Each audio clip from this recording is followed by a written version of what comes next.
दोस्तों दुनिया की सबसे बड़ी मछली कौन सी होती है? जी हाँ, आपने सही जवाब दिया, व्हेल। लेकिन उसमें भी एक प्रजाति होती है जिसको कहा जाता है ब्लू व्हेल। इसका वजन 190 टन यानी कि 1,90,000 किलो तक का हो सकता है। जो मैक्सिमम रिकॉर्ड किया गया है वो यही वेट है। लेकिन इनके हार्ट का वेट 200 से 250 किलो तक का भी हो सकता है। और ये हार्ट इतनी तेज़ी से ब्लड को पंप करता है कि उसकी हार्ट बीट भी समुद्र में सुनाई दे सकती है। अगर समुद्र को शांत कर दिया जाए तो शांत समुद्र के अंदर इसकी हार्ट बीट 3 किलोमीटर दूर तक भी सुनाई दे जाती है। दोस्तों दुनिया की सबसे छोटी कमर्शियल फ्लाइट सिर्फ 2.7 किलोमीटर की होती है, तो मतलब ऑलमोस्ट 2.5 किलोमीटर की होती है। अब आपको यार इतना तो पैदल चला जाता, मैं क्यों फ्लाइट लेनी है इतनी सी दूरी के लिए? दरअसल बीच में समुद्र आता है। ये 2 आइलैंड है, वेस्ट्रे से लेकर पापा वेस्ट्रे, ये स्कॉटलैंड के अंदर है, जहाँ पर अगर आपको दूसरे आइलैंड पे जाना है तो आपको कमर्शियल फ्लाइट लेनी पड़ेगी या फिर आप शिप से भी जा सकते हो। अब जिसके पास में पैसा है तो वो तो फ्लाइट से चला जाता है, और जिसके पास में कम पैसा होता है वो समुद्र के रास्ते जाता है, जो कि थोड़ा सा रिस्की भी लग सकता है। दोस्तों यूएस का एक स्टेट है जिसको टेक्सास बोला जाता है, जहां पर खुद का पावर ग्रिड सिस्टम है जिसको एयरकोर्ट बोला जाता है। ये फेडरल रेगुलेशन के अंडर में नहीं आता है। ये स्टेट अपनी इलेक्ट्रिसिटी इंडिपेंडेंटली जनरेट करता है अपने लिए ही। और आप कहोगे ऐसा क्यों करता है ये? इंडिया के अंदर तो भैया ये होता है कि हरियाणा भी बना रहा है, उत्तर प्रदेश भी बना रहा है और दिल्ली को भी मिल रही है, मतलब हर तरीके से सबका भला हो रहा है। लेकिन ये अपने लिए ही क्यों करते हैं? क्योंकि भैया वर्ल्ड वॉर 1 वर्ल्ड वॉर 2 के अंदर काफ़ी ज़्यादा ब्लैकआउट देखने को मिलता था अमेरिका को, जिसकी वजह से इन्होंने ये डिसाइड किया कि भाई हम अपना ही खुद का पावर ग्रिड सिस्टम बनाते हैं, क्योंकि हमें दूसरी कंट्री यानी कि जो बाजू में मैक्सिको है उस पर डिपेंडेंट नहीं रहना है, वरना उनसे भी इलेक्ट्रिसिटी लेनी पड़ जाती थी। जिसकी वजह से इन्होंने खुद का ही बना दिया कि भैया हम बॉर्डर लाइन एरिया के पास में है तो हमें खुद का ही तैयार करना पड़ेगा ये सिस्टम। दोस्तों जापानीज यूनिवर्सिटी की एक स्टूडेंट थी 2019 के वक्त में, जो कि निंजा हिस्ट्री के बारे में काफ़ी कुछ स्टडी कर रही थी, काफ़ी रिसर्च कर रही थी। और इन द एंड जब इन्होंने अपना एस्से लिखा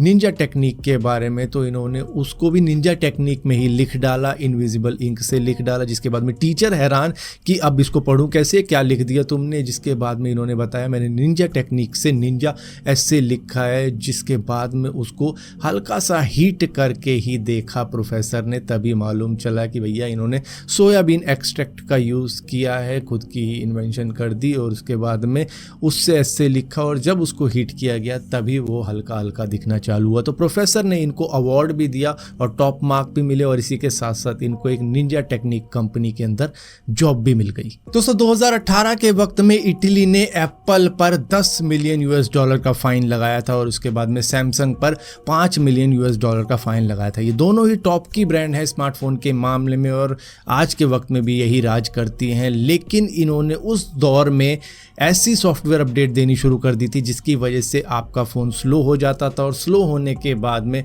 आपको एंकरेज किया जाता था कि आप एक नया फ़ोन परचेज करो बिना बोले, क्योंकि फ़ोन स्लो हो चुका है। अब आप खुद ब खुद नए फ़ोन की तरफ ही जाओगे कि चलो ये स्लो है, वो ज़्यादा अच्छा चल रहा होगा। तो इस वजह से इस तरीके की चीज़ें हमें देखने को मिलती थी उस वक्त में। तब हमें ऐसा लगता था कि हमने ज़्यादा एप्लीकेशन डाल दिए फ़ोन के अंदर, इसी वजह से लैग हो रहा है, और वो एप्लीकेशन भी डिलीट करके देखते थे, तब भी अटकता था फ़ोन। दोस्तों जब भी आप किसी ठंडे इलाके में बाइक राइड कर रहे होते हो तो आपको पता है आपके क्या हाथ ठंडे होते हैं, भाई कुल्फ़ी जम जाती है और दूसरे को बोलना पड़ता है कि भाई तू चला ले।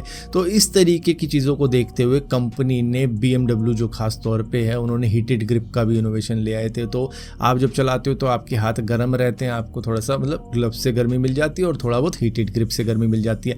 लेकिन 2022 के वक्त में यही सेम फीचर BMW ने UK कस्टमर को भी दिया था कार के अंदर, जहाँ पर हीटेड स्टीयरिंग व्हील भी मिल रहा था और हीटेड सीट भी मिल रही थी। अब आपने कार परचेज कर ली, उसके अंदर ये फीचर है ही है, लेकिन BMW लूट रहा था यूके के कस्टमर्स को ये कह के कि 15 पाउंड पर मंथ तो आपको सब्सक्रिप्शन लेना पड़ेगा फ्रंट सीट के लिए, जहां पर आपको गर्म सीट मिलेगी। जब ठंड पड़ती है तो काफ़ी ज़्यादा दिक्कत आती है ना, तो भैया लोगों ने लिए। और इसी के साथ साथ स्टीयरिंग व्हील को भी गर्म करने के लिए उन्होंने 10 पाउंड पर मंथ का सब्सक्रिप्शन रखा था कि आपके स्टीयरिंग व्हील को भी हम थोड़ा सा गर्म कर देंगे। तो मतलब इस तरीके के सब्सक्रिप्शन भी दे रहे थे, जबकि आपने कार परचेज कर ली, वो उसके अंदर फीचर है, लेकिन फिर भी ये उसको एज ए सब्सक्रिप्शन बेस बेच रहे थे, जिसके बाद में काफ़ी ज़्यादा क्रिटिसिज्म इनको झेलना पड़ा था यूके के अंदर। दोस्तों यूएस के मिनेसोटा के अंदर एक रेस्टोरेंट काफ़ी ज़्यादा पॉपुलर हुआ था जो कि अपना एक बर्गर बनाता था, और उस बर्गर को खा के कुछ महिलाएं बच्चे पैदा कर गई। मतलब हुआ क्या कि वो प्रेग्नेंट थी,